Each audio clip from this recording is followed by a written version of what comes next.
What if the silence surrounding Jesus' life between the ages of 12 and 30 is not silence at all, but distance? Distance created by geography, power, and the slow narrowing of what the world decided was acceptable to remember. For centuries, millions have read the Gospels and noticed the same unsettling gap. A child teaching elders in the temple, and then, suddenly, a man emerging from obscurity to change history. No explanation. No transition. Just absence. But absence, in ancient traditions, often means something was preserved elsewhere.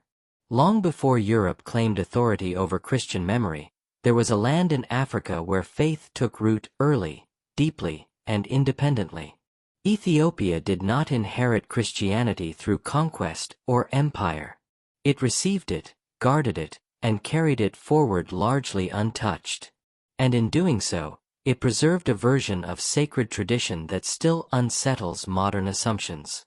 The Ethiopian Christian tradition speaks quietly, without spectacle. It does not announce itself as revolutionary, yet what it holds has the power to challenge how the story of Jesus has been framed for generations. While Western Christianity learned to accept the so-called silent years as unknowable, Ethiopian tradition never fully agreed that those years were empty. The canonical Gospels offer only one brief glimpse of Jesus' youth, a moment in Jerusalem, at 12 years old, where his understanding astonishes teachers of the law. After that, the narrative closes. Nearly 2 decades vanish. Theology adapted to the gap, often treating it as irrelevant.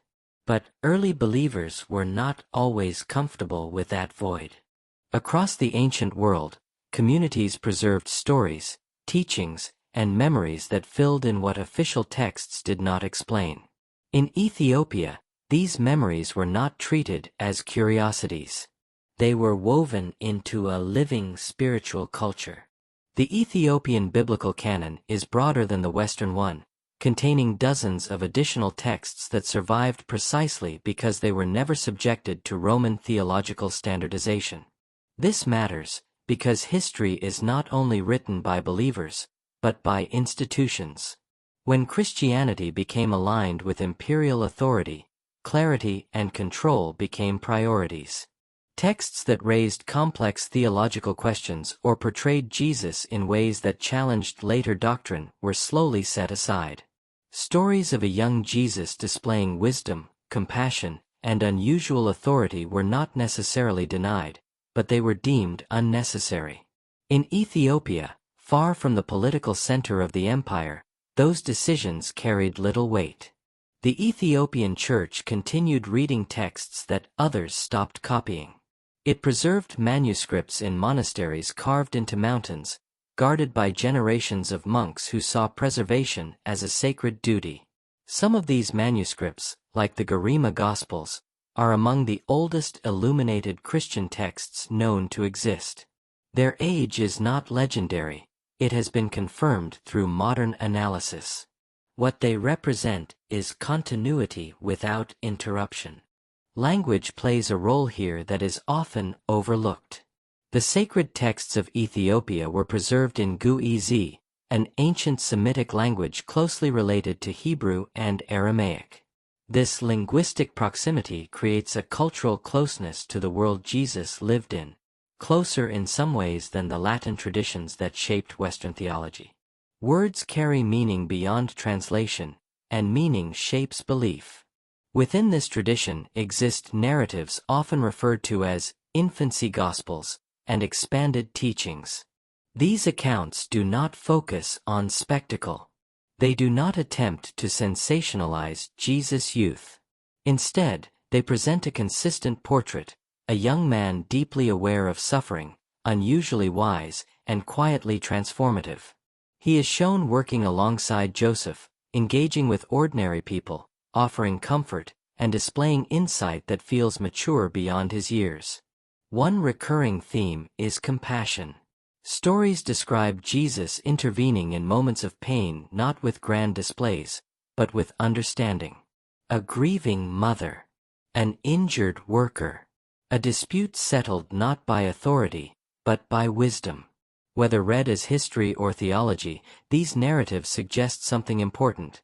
The idea that Jesus' mission did not begin suddenly at 30, but was formed slowly, through lived experience. From a theological perspective, this matters. It challenges the notion that the divine and the human were neatly separated across time. In Ethiopian tradition, Jesus is neither unaware of his nature nor detached from ordinary life.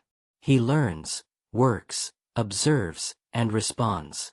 His divinity does not erase his humanity, it deepens it. Critically, Ethiopian scholars and clergy have never insisted these accounts replace the canonical Gospels. They exist alongside them. They are treated as inherited wisdom rather than doctrinal weapons. This balance is rare. It allows belief without forcing uniformity, reverence without fear of inquiry. The question, then, is not whether these traditions are historically verifiable in the modern sense.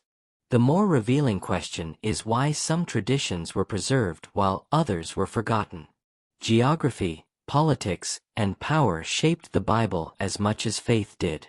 Ethiopia's relative isolation protected it from those pressures.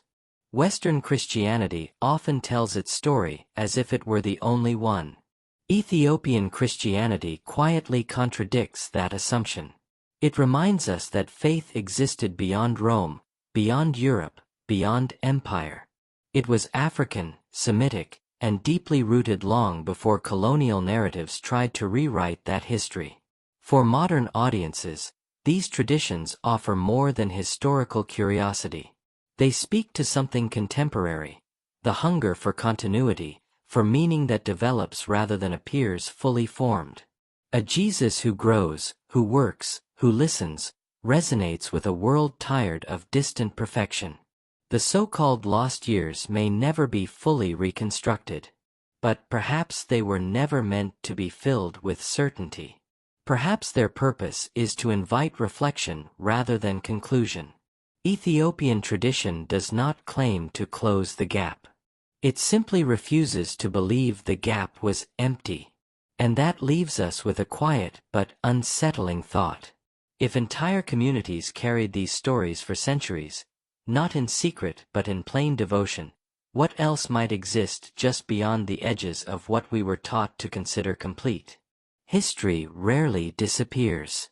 More often, it waits, preserved by those who never believed it was theirs to erase.